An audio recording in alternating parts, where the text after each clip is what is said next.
Micah White's activism began when he was just 13 years old, when he refused to stand for the U.S. Pledge of Allegiance. That drive for change led him to help create the Occupy Wall Street movement. Now the former Adbusters editor has a new view. Protest, he says, is broken. He's the author of The End of Protest, a new playbook for revolution, and Micah White joins us now on life after Occupy and the future of protest. Good to meet you. Nice to have you here. Thank you so much for having me. Shall we go down memory lane a little bit here? Sure. Check the monitor out up there. Okay. Go ahead, Sheldon. Roll it. I'm homeless. I'm unemployed. I have a college degree. I think that it's going to reach a boiling point very soon because this is just part of the people that are disenfranchised in America. All over the world, we're seeing this kind of demonstration starting. We see it growing. We see people all over the world being more and more aware. And I hope it is coming and starting in the United States. So I hope this is the beginning of something big. That started as an idea and ended up going to 82 countries. So let's start with the idea. Where did it come from? Well, it came from a kind of magical collaboration that I had between Cullen Lassen, the founder of Adbusters magazine, and I was an editor at the time. It was my dream job. Adbusters being a Vancouver-based kind of anti-consumerism magazine. And at that time, if you go back to 2011, you know, there was this worldwide uprising called the Arab Spring.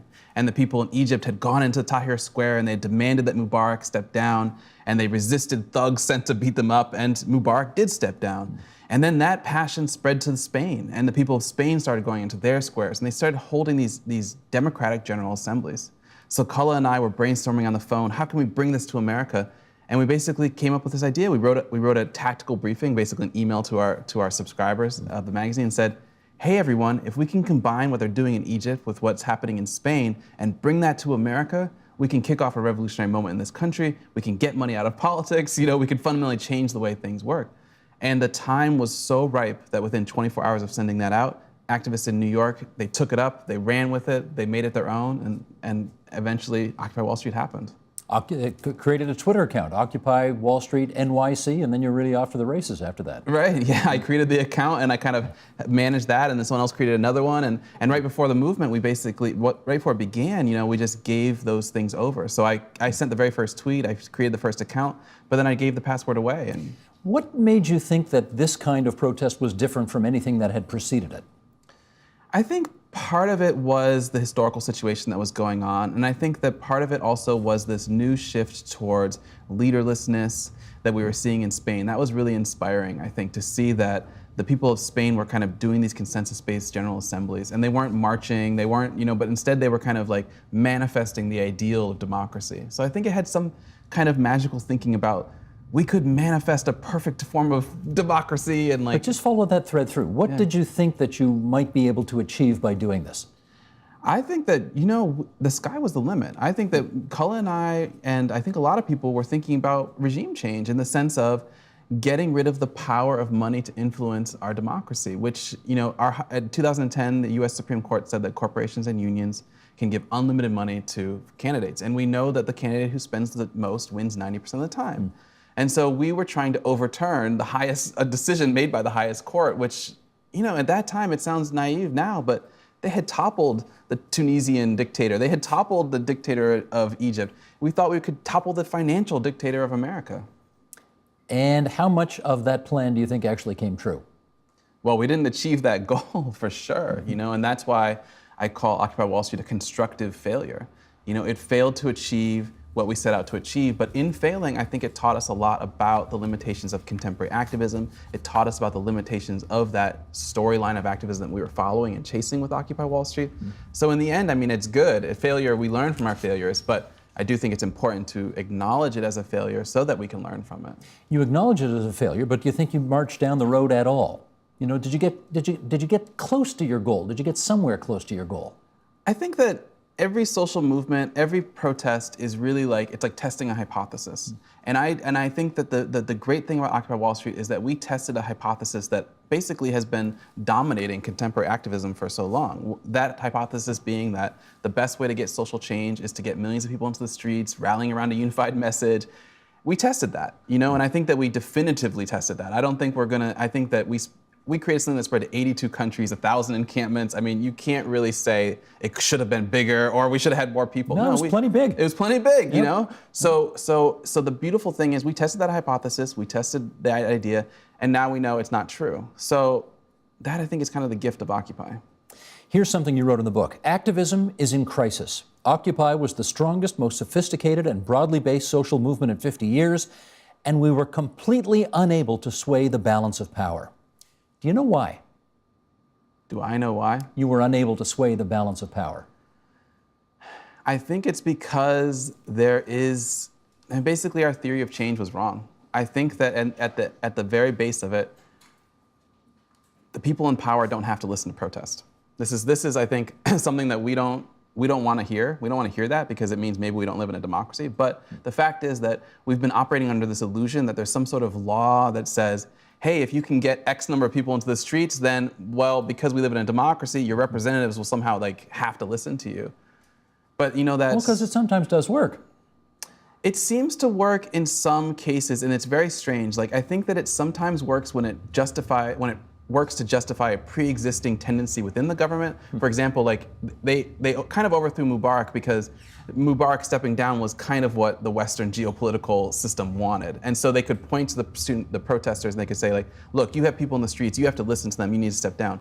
But when those exact same tactics were basically imported into America, Obama completely ignored the movement. He didn't mention Occupy Wall Street until it was evicted from Zuccotti, until basically he was sure that it was done is when he started to kind of talk about it. Zuccotti, that park in New York City. Right, the park the first encampment, you know? So I think that gives us this kind of, that's one of the reasons activists make a mistake, is because we start to see that sometimes protests seem to work, but it seems like that's in the times when it kind of justifies a pre-existing disposition of the government. It's weird. Well, I know when we covered it here on this station that one of the things that occasionally we discussed and found frustrating was when you would try to interview the leader of Occupy, there was no such thing. And when you tried to get the single message that came out of Occupy, there was no such thing. Have you come to the conclusion that that was a mistake? I mean, it's a difficult question because, like I'm saying, I think that we were testing a hypothesis. And so at that time, you have to realize you can't just you're dealing with pre-existing culture. And so at that time, Adbusters put forward this idea of the tactical briefing. And we said to people, when we also made a poster, and the top of the poster it says, what is our one demand? And we told people, let's go down to Wall Street, let's come up with our one demand, and let's make that one demand, set up a presidential commission to get money out of politics. So, but the thing is, I was based in Berkeley, California, Cullah and Adbusters based in Vancouver. So when the idea went to New York City, it was taken up by people who believed in something called prefigurative anarchism, which I had never heard of. And under that paradigm, you don't make demands. Instead, you build the ideal society within the microcosm of the protests. And so it wasn't so much a mistake as it was the only way it could have gone. But the notion of putting the needs of the 99% front and center, you did do that. Do you take some satisfaction out of that? I think that the beautiful thing of Occupy is that it did give us this idea of horizontalism and leaderlessness, that we should no longer invest the will of our movements into single individuals, and that there is a kind of power in the group, which is really an idea that we kind of got from Spain. They also, with their consensus-based assemblies, it's not something we just made up, it was something that was kind of floating around the global movement. I think that was beautiful. I think it's true. And I think that leaderlessness wasn't a complete failure, but the way in which it was practiced during Occupy with a very strict consensus-based, it paralyzed us. We could not come to complex decisions. We, in fact, like you're saying, we could not put forward articulate spokespersons because people like Cullah and I and other articulate spokespersons would recuse ourselves. In fact, we would say, we're not taking any interviews. And there was a kind of tendency to tear down any potential leaders or any charismatic individuals. So the way in which leaderlessness was practiced, I think, was possibly not correct, but the ideal, I think, is still something that we need to figure out and chase after. Here's another quote from the book. Activism, you say, is at a crossroads.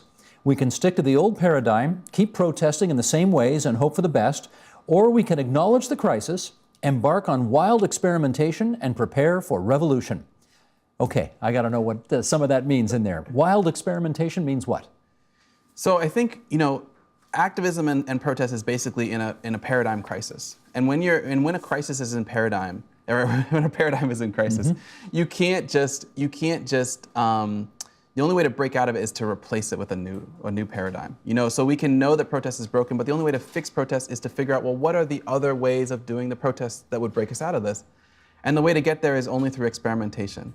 So I think that we need to, one of the things I talk about in my book is basically, are there other theories of social change than just direct action, the idea of putting our human bodies into the streets? Are there other ways of conceiving of social change?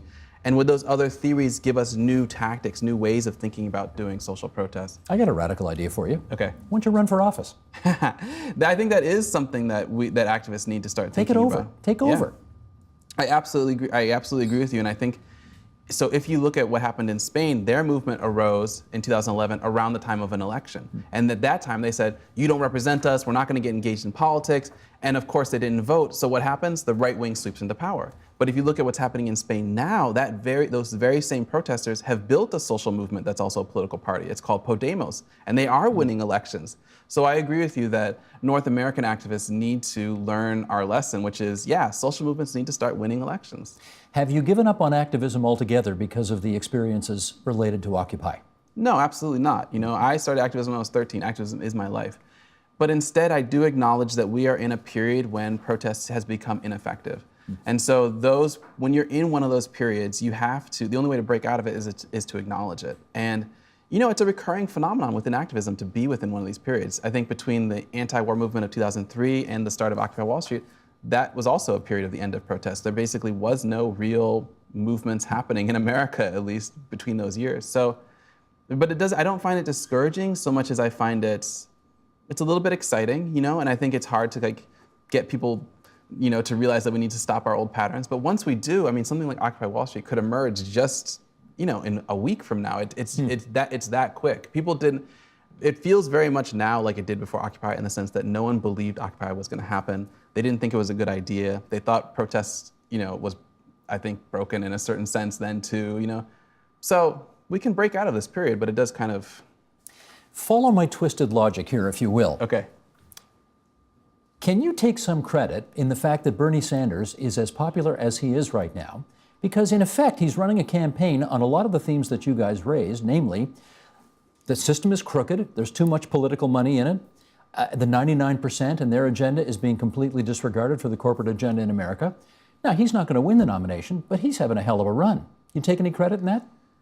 I think that, I do. I think that Occupy Wall Street, though, can take credit for the rise of Bernie Sanders and Donald Trump, in the sense that both of these candidates represent people who are desperate for social change. They're desperate for change. We haven't solved any of the economic inequalities that created our movement, the Occupy movement. But at the same time, they are suspicious of the old protest methods. They're looking for new things. But I think my critique of both Donald Trump and Bernie Sanders is that they are still a regression to that old leader-based style. Mm-hmm. It's still the system of putting my hopes into this singular individual. But they want to speak for the voiceless. Right. That is one thing those two very different guys have in common. Right. They want to represent people who feel underrepresented. Right. And I think that they are both the result of acknowledging that there is this passion among the 99% that is willing to that wants someone who's going to say, I'm going to smash things up and make things different, and so I think that I think that it is a beautiful thing, but at the same time I'm a little bit wary of them. Yeah. Well, let me pick up on the smash things up, because we have seen it in the Trump rallies in particular. There has been some violence, and this is from David Smith in The Guardian, who wrote about that, particularly the one in Chicago that had to be called off because it got out of control. He said the Chicago intervention, rooted in the city's activism against social and racial injustice, was isolated and not intended to launch a movement. But like last year's student protests over racism on college campuses, it has the potential to spread and gain its own momentum, especially with social media linking common causes. From Black Lives Matter to trade unions to LGBT groups, there are many overlapping interests in halting the Trump bandwagon. What are the Trump rallies, in your view, saying about the nature of public protest today in America? You mean the attempts by protesters to kind of disrupt them? Well, I guess part of that, but mostly the fact that these have been massive events. You get 35,000 people show up in Montgomery, Alabama, to hear Donald Trump speak. Yeah. It's a calm protest, but it's a protest movement of sorts. Yeah. I think it comes back to this people, I mean, I think one of the mistakes of Occupy Wall Street is we didn't link up enough with the Tea Party, for example. But you know, you have to, the Tea Party movement kind of preceded Occupy Wall Street. So there is this kind of, there's a growing number of people in America who realize that only some sort of radical, revolutionary transformation is going to get them the solutions that they need. And I think that politicians are, you know, Trump and Bernie Sanders are tapping into that, you know? So I think that, but at the same time, I think that it's really going to be up to social movements that can figure out how to mobilize that same discontent in order to swing elections. I think if, for example, Occupy started in September and ended around was evicted in November. American elections happen in November. Had there been an election during the height of Occupy Wall Street, we could have totally shifted the course of that election. And so I think that what I would say to people who are going into the Trump rallies and kind of disrupting is we need to think bigger than that. I think that disrupting the Trump rallies is like, that's small game in terms of activism. I mean, any activist can do that with 20 friends. Yeah. What's bigger than that, though, is to figure out how would you build a social movement that could beat Donald Trump in an election? Rather than trying to disrupt him, let's eclipse him. Let's use that kind of fire that he's tapping into that we basically created. I mean, we created that intensity, you know? And so I think that that's kind of where I'm leaning towards. Ironically, he's spending the least amount of money out of all the candidates. So Isn't it's that- not always money. Yeah, isn't that It's interesting? not always money. You know? But you talk, let's just finish up on this. You talk about revolution. And, you know, for some people, the word revolution is a very scary word. And I guess I need to know, when you talk about revolution, are you talking about overthrowing the republic? You want a different form of government? What are you talking about? That's a really good question. I agree with you. I think that one of the fascinating things about contemporary politics is that we have become we've started to believe that maybe revolution isn't possible and maybe it's not even desirable. I think that a lot of people on the left looking at Stalin, Mao, all communist revolutions. Lots of people die when you have revolutions. Absolutely. Yeah. We start to see them now as kind of a negative thing perhaps. But I think the core thing to understand is that revolution is part of the process of human civilization. Revolutions are necessary to getting us to the next step in human civilization. So when I talk about revolution, what I'm really talking about is a change in legal regime. Whether that is a new laws that get money out of politics or a fundamental reorientation of the government, I think that the core idea is that it needs to be that the people, the 99%, are the ones who decide on the laws, that choose the way that the government shall be. But I don't think that revolution today is going to look like any revolution in the past. Revolutions never look like, the Russian Revolution didn't look like the French Revolution, and so Occupy didn't look like the Russian Revolution. And I think that people who think that it's going to be some sort of armed insurrection in the streets and all this kind of stuff, they're just living in the past. No, it's going to be much more like some sort of beautiful kind of awakening, like Occupy, where all of a sudden people are just like, they switch their allegiance. That's how I think it's going to happen. And all of a sudden it's just like, oh yeah, we don't really believe in this government anymore. And what we do believe is that this social movement is capable now of governing, and that if it does govern, it's going to be better for all of us. So I think it's going to be nonviolent and largely kind of like a spiritual and beautiful experience, kind of like an awakening more than like a struggle, When you do it, we look forward to covering it. Thank you. Thanks for making the trip in from Oregon today to be with us tonight here on TVO. Thank you, it's my pleasure. Micah White, The End of Protest, a new playbook for revolution. Great to meet you. Thanks, Micah. Wonderful. Help TVO create a better world through the power of learning. Visit supporttvo.org and make a tax-deductible donation today.